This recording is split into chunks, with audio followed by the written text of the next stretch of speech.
Welcome, Ambassador Jeffrey from the United States. Thank you very much for being with us here this evening. Ambassador, may I please welcome you for your lecture. And I found that here in the Netherlands, there's a lot of pushback on many of the things I've said. Like people thought I was totally wrong. Alex basically summed the whole thing up in his introductory comments, particularly turbulence. This is the kind of turbulence that would send an airplane down. This is very, very unusual.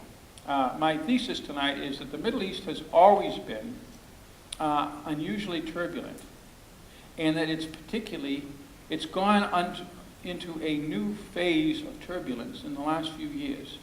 And to understand what to do about this, we have to start with going back a little bit and looking at it. It goes back to our first adventures, not particularly glorious, helping the British overthrow the leader at the time of Iran, Mossadegh, in '53, partially to stop the Tudeh Communist Party from perhaps gaining power. So what you're going to hear from me is not an academic's point of view, because I'm not an academic. It's a practitioner's point of view, and it's based upon what we try to do as a country in the Middle East. This is a region, certainly since the fall of the Ottoman Empire, has been in very significant decline. But here's the problem. This whole region, and the map doesn't quite cover it, start in Morocco, run to the Pakistan-Indian border, and definitely sweep down here into much of, or all of, Islamic and quasi-Islamic Africa. And you have a region where nation states have a hard time establishing roots in their populations. Four major reasons why the rest of the world has to care about the Middle East. Combating terror, proliferation of nuclear weapons, the flow of hydrocarbons. It's still taking the region as a whole. Well over a third of all reserves of oil are in the region. And finally, America's partners and allies. And I'll spend a second to try to explain this, because there's always a lot of confusion about it. The best thing Jimmy Carter might have done for the long-run stability of the region and America's role as the leader of an international security system was to accept the Shah of Iran. Not despite the fact that the Shah of Iran at that point had lost his country, which he screwed up, basically deserved to lose his country, had no power, and we would pay a heavy price for showing loyalty to him. But over the next 25 years, America was able to build on our alliances in that region, and people trusted us. They trusted us to stop the Iranians in the Gulf in 1987-88. This region doesn't quiet down.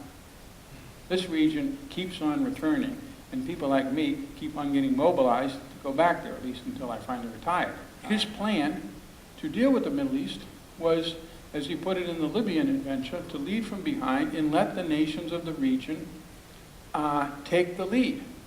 And to our surprise and happiness, they took the lead in Libya. With the Arab Spring, we briefly tried democracy. And there's been some democratic efforts in the region, Turkey, Lebanon, and Iraq and Afghanistan, after the Americans went in 2001 and 2003. ISIS is a result of Syria. Its genesis is in the Al-Qaeda in Iraq movement, which sprung up because when we went in, we created ungoverned space. And the first rule in the Sunni Middle East is, if there is ungoverned space, who fills that vacuum? One or another extremist Sunni Salafist violent movement with a hegemonial messianic mission. So we have a campaign against ISIS, but it's very important that this succeed, because ISIS is different than Al-Qaeda. ISIS owns territory, a huge chunk of territory. You say that ISIS might be beaten. you would like to see be beaten in this year. What if it takes another 5 years? When is Assad coming back in the loop as a friendly person? Never. Thank you. The question is, when is he going to become our enemy? And I wouldn't be quite as definitive and say never, I don't know. The only way you're going to fix Syria, and this is so hard, but is the way when we have seen conflicts that we've dealt with, a good example being Afghanistan in the 1980s. The use of American force, either direct or, in that case, indirect by arming people, goes to ensure that no side can win. Talking about geopolitics, would you say that the past decade or so, or 8 years, there was an underappreciation of the geopolitical component of international politics on both sides of the ocean? We assumed from 1989 on, until very recently, longer than we should have, that all of the big problems were resolved.